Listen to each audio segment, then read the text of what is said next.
Hi, this is Jeannie at Trendy, and today Carrie and I are going to show you how to make a sunflower using a glitter twig wreath. This is a glitter twig wreath. It comes in gold, metallic, silver, and red, and lime green. The glitter twig wreaths are very much like the twig wreaths. They're a little bit messy. You may like them, you may not, but they really work well when you don't want much of your twist to show. For this wreath, we're going to use some 10-inch Deco paper mesh to make our petals around the outside. And we want the center of our flower, we want it to look like a sunflower, so we want the center to be brown.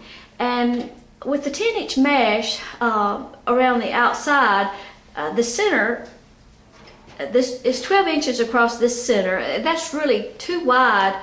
It's going to be too much brown. So what we did was take a matching piece of the glitter twig garland and cut about a 26-inch length off of that, and then we just fashioned it into a ring and made another ring on our wreath.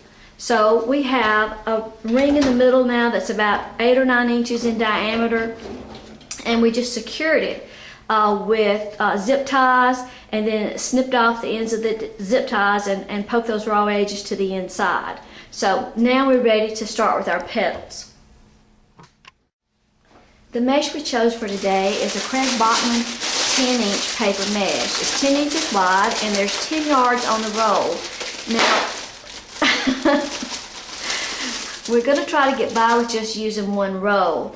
If we make our ruffles or our petals 10 inches in width, we should be able to get 36 petals. Not quite sure if 36 will be enough for this project, but that's where we're going to start. And of course we have extra, if we need it. But we're going to try it with one roll. Carrie's cutting the petals 10-inch squares, and she's using our cutting mat and rotary cutter, which really makes this part of the work much easier. So we just cut a few of those and set them aside. You may not want to cut them all at one time, just depends.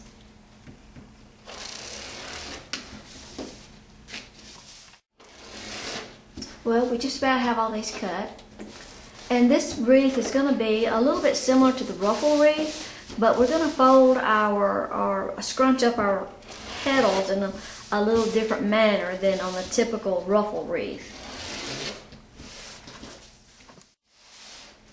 The paper mesh that comes from Craig Bachman actually has a coating sprayed on it that does make it a little more resistant to water, but it is paper. So for a project like this, we would recommend, this would be something that you would use in a very well protected area, porch that has a roof, or even on an interior wall. It's really not designed to go out in direct sunlight or weather.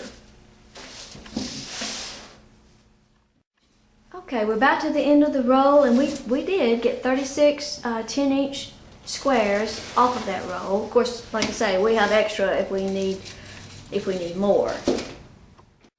Okay, so we're ready to start on a wreath. So the first thing we're going to do is get the twists that are in our way. Just flip them up and get them out of your way, because they will hang up on things. And the glitter twig is rough on your fingers, and you're going to have glitter all over you, but it's a really good product for this wreath. Now we're ready to start on our petals, and if you notice on this one, we've turned our mesh diagonally and just scrunching right up through the middle, just pinching that up and holding that pinched, and then you will just kind of secure that into the twist where this looks like the petals of a flower.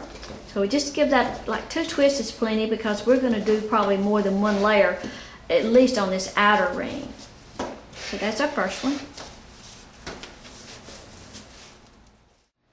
Okay, we've gone around it one complete time, and you can see it's beginning to take a little better shape. It's beginning to look a little more like a sunflower.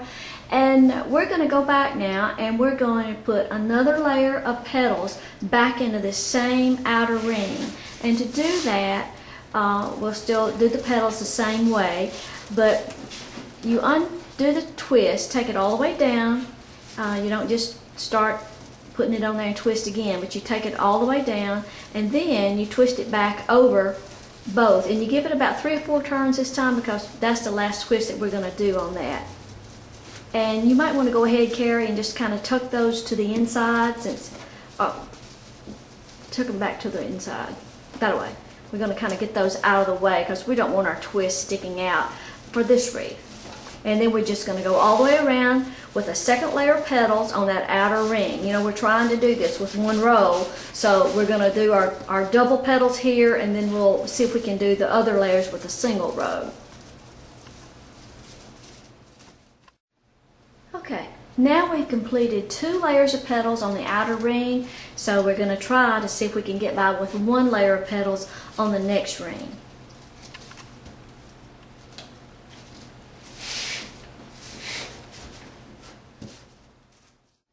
Okay, now we completed the second ring, and that's 1 layer of petals.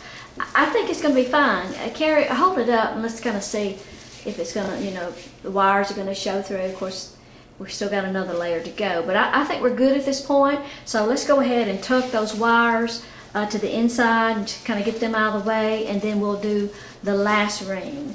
And I think once we complete that, if we decide that we need to put some extra petals in, we can. Sorry, bless you.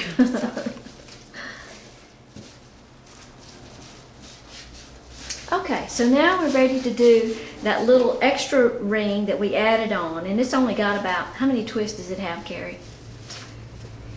4 or 5? Okay, we're going to add petals onto that, and then we'll see if we have, I think we may have 3 or 4 petals left after that, and we'll decide if we can use them or if we need to break out another roll.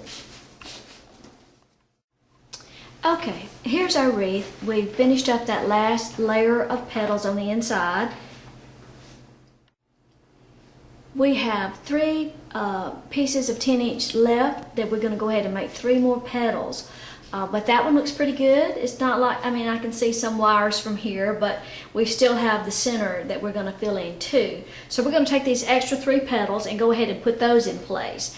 I think to fill those in, we might need to add in a little extra twist around that inner circle. Instead of like doubling on top of a petal that's already there, fill in the gaps with 3 of those. And we'll do that just by taking a little chenille stem and making an extra little twist to go on that inner ring that we added. Okay, so we need to add some twists. So what we're going to do is just take a chenille stem and twist it into the, there's about 3 gaps there that could use another petal. We usually always use the full length of the chenille stem. I've tried cutting them in half, and then usually if your mesh or whatever you're using is very bulky, you'll kind of short yourself. So it looks like it really could use 4 if we could scrap up another piece of yellow. Okay, now we finished our petals. We have 2 layers of petals on the outer ring, 1 on the next ring, and then on the center ring we have a layer of petals, and then we finished up with our last 3 extras. So what we need to do now is put our brown center.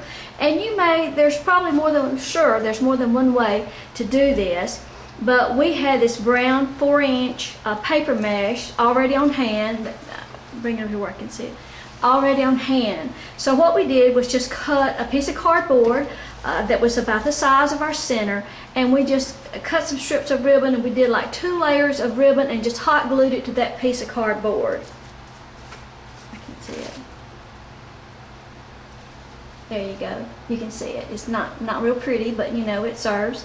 Alright, and what we're going to do now is just put a line of hot glue around that edge and secure it in the center.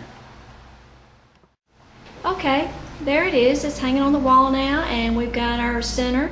If you wanted to, you could always go back and put on a little green, make a stem, put some green leaves on it. But other than that, that's our sunflower, and thank you for dropping by. Bye now.